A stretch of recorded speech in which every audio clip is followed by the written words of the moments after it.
Dhe më shumë do doja të isha i fokusuar tek ato çfarë shikojmë në këtë periudhë me aferat korruptive të kësaj qeverie dhe me qëndrimin që mban kjo qeveri ndaj të korruptuarve, bashkëpunëtorëve të saj, hajdutëve dhe kundërvënies i ka bërë drejtësisë. Ndoshta një herë tjetër do të jetë ajo hapësirë për të folur për ato, ndërkohë që fokusi në minutat në vijim do jetë kjo biseda. Po, absolutisht do t'i... Që besoj që është e rëndësishme. Do respektoj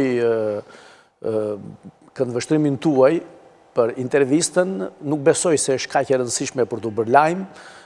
Vetë përmendet edhe një fjalë kur thatë që një kafe e Ervin Salianit, po më thënë që s'ishte një kafe e Ervin Salianit, po ishte një kafe midis kolegësh të Partisë Demokratike.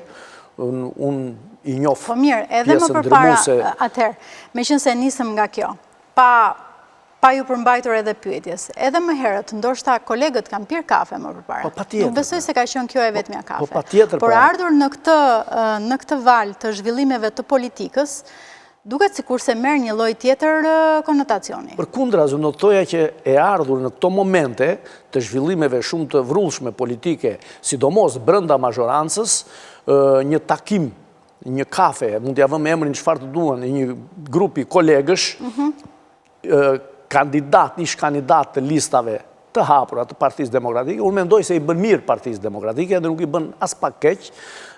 Përkundrazi, do të thoja që të kishte sa më shumë takime të tilla, qofshin këto edhe të pavarura, në kuptimin e mirë të fjalës, të rastësishme për të diskutuar për problematikat që ka vendi në radhë të parë, problematikat korruptive të mazhorancës, po pse jo, edhe për ato çfarë na shqetëson ne brenda Partisë Demokratike,